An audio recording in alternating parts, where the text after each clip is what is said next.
Okay, y'all, part one, story time on how I found out my baby daddy was DL. Okay, y'all, so my baby daddy was a major cheater. Y'all, when I say major cheater, y'all, he cheated with any and everything, and it makes sense now. So I went through his phone one night, and I had seen some messages. So he had some messages pinned at the top, and this one specific message was pinned, but it was not saved. Like, the number wasn't saved. So yeah, I ended up scrolling through the messages or whatever.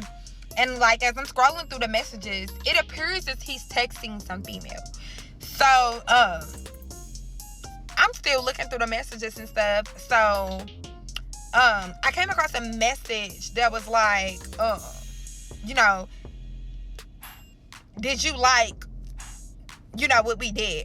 They had, y'all gonna have to wait the part two because it gets good. He's asking him, did he like it? And he's telling him yes.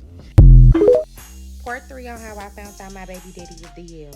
So I'm back home from dropping the kids off at daycare. He typically leaves the house at 7.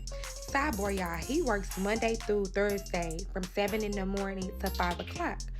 So on Fridays, y'all, he will always work quote unquote mandatory overtime. So this particular Friday, something is telling me he ain't going to work. Some is actually telling me this man has not ever went to work on a Friday. So, y'all, he leaves. We stay in the condo. He goes down to the parking garage through the elevator. I take the steps. Y'all, I'm watching this man. He gets to his car. He pulls up. I hop in my car. I pull off shortly after him. So, y'all, I'm staying a little distance behind him because, y'all, this man is abusive. If he catches me following him, he's going to fuck me up. So, y'all, I watches him pull out of our building and pull into the building across the street. So, now I'm trying to figure out. Okay, y'all, part 4, how I found out my baby daddy was DL. So, I followed him to the loft across the street. So, y'all, he gets out, he goes in, y'all, he got a key fob. So, I see him swipe something to get in. So, I'm already knowing this got to be the dude house. Like, at this point, I'm on 10. Like, I'm here. This got to be the dude house. So, I'm already knowing I can't get in the building because I don't have nothing to swipe. So, then, too, I'm sitting back and I'm really thinking to myself, like, it's little old me and it's 2 men. Like, I'm outnumbered. They gonna unalive me and destroy my body. So, I sit in my car, y'all, and I decide I'm going to wait on him to come out. So, y'all, as I'm sitting in my car and I'm waiting on him to come out, I go back to the picture of the phone number that I had took and I put the number in Cash App. So, when I put the number in Cash App, y'all, I ended up putting that same name in Facebook, y'all. So, why when I pulled up the page, why was it a St. Louis City police officer? So this nigga is straight fucking a police officer. Okay, yeah, so part 5 of how I found out my baby daddy was DL. So I followed him across the street. I'm sitting on the lot. I watched him get out the car, go inside of the buildings that we live directly across the street from. Y'all, he got a key fob. So I watched this man swipe something at the door and go in. So at this point, I know that this is his lover's house. I just know that this is the man that you're texting. I know. Like, my instinct is on. So, y'all, as I'm sitting outside, I put the number in Cash App. I'm going to find out this man is a St. Louis City police officer. Sidebar. I have been getting pulled over lately a lot, and I never thought too much on it because black car, foreign tinted out, all our cars got tints on them, all cars blacked out. So I'm just thinking, like, okay, it's time to take these tints off this car or something.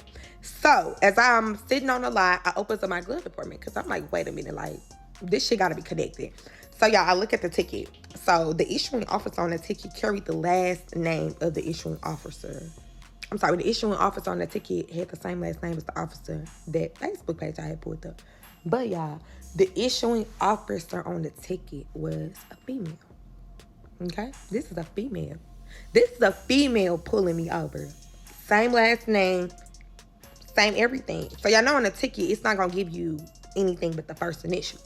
So, as I'm scrolling down his page, I see a picture. Y'all. This is his wife.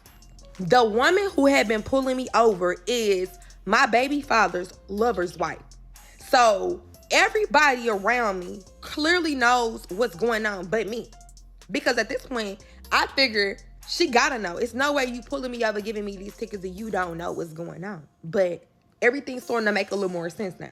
Okay, so part 6 of how I found out my baby daddy was DL. So, everything's starting to make sense now. So the lady who had been pulling me over was the lover's wife. Literally, was my baby father's lover's wife. She literally had been pulling me over by our house, issuing me tickets. Like I said, I never thought too much of it. Black cars, foreign tents, typical Carter B stereotype. It just never crossed my mind. Hell, my baby father is sleeping with her man. Never crossed my mind. So, y'all, I pull off the lot. I got home because at this point, this situation getting deep, sticky, and straight dangerous. Because, listen, y'all know how police is. I ain't trying to be nowhere in Kenlock getting digged up. So, I ended up going home and I decided that I was going to pack my stuff and I was going to leave and I was going to go to my mom's house. So, I pack my things, I leave, and I'm headed to my kid's school. Wow, as I'm headed to my kid's school, my car connected to the speaker, y'all. I get a call that come through and it's like, no caller ID.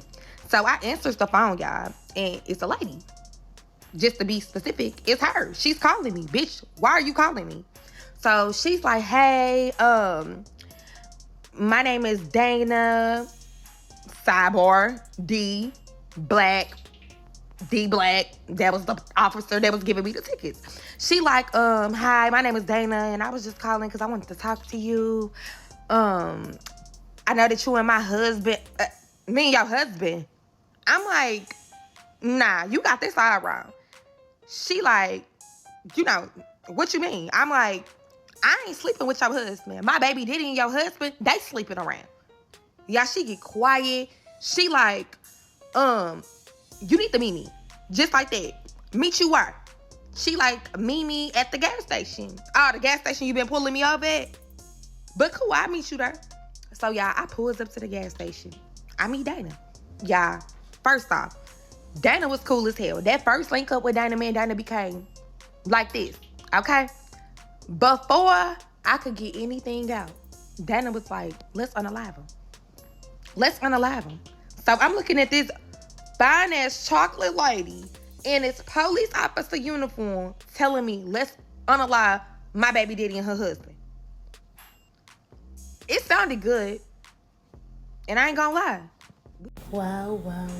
You see assumptions?